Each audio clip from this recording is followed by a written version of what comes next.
2 months ago, at the full council meeting, Councillor Tory said, "I don't lie."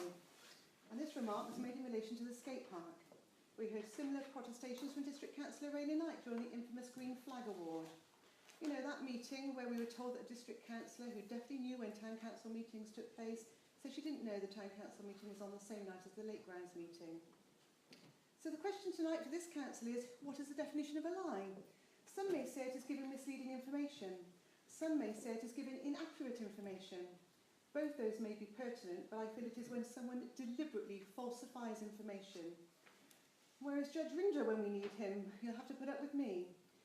As I see it, deliberate acts of not telling the truth are when it can be evidence that the person was in possession of the facts by whatever means, yet choose to not tell the truth.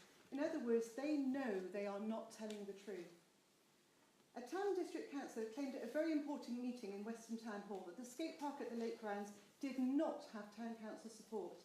At that time it most definitely did. He knew the facts. The same councillor suggested 2 months ago that if the putting green was progressed, Merlin Park should close. This is on video. 2 months later, in the Wreck and Works meeting, he denied saying it. Even Councillor Cottrell acknowledged he had. Strangely, the same councillor who said that he discussed the putting green with Nigel Ashton, but after an FOI was put in to North Somerset Council, it appears that that statement was wrong too.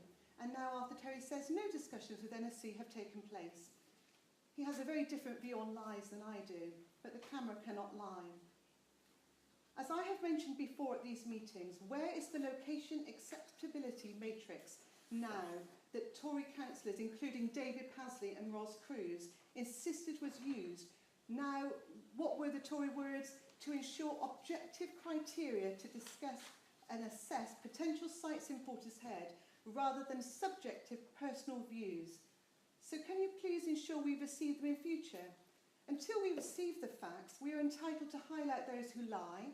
As Inspector Tina Robinson's assessment confirmed, the police should not have been called to a past meeting by the clerk to act as minders. This is not appropriate use of police resources, and councillors breaching their code of conduct by telling lies is not appropriate behaviour either. Facts I can give you are these. Application for consent for the Lake Grounds location was not needed in advance of planning. Portishead Skate Park project did not know it would not be granted. And in fact, Councillor Rees had approved the progression of the site next to the boathouse.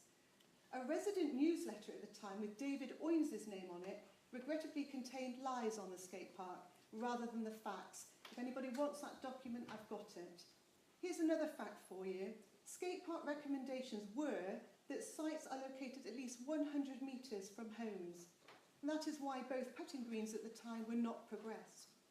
Facts like Kilkenny Fields, which was vetoed by Councillor Rees, and his decision was copied to David Pasley in 2008.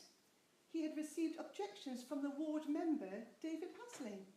Yet in 2013, despite knowing the facts, David Pasley suggested Kilkenny Fields again, purely as a red herring.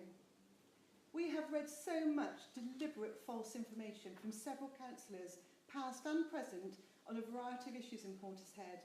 All we're asking for is the truth, and I hope, Councillor Cottrell, that you do invite Lisa Stanley to a skate park meeting with you town councillors, because she's an ex-councillor I have never known to lie, and she knows the history of the skate park more than anyone.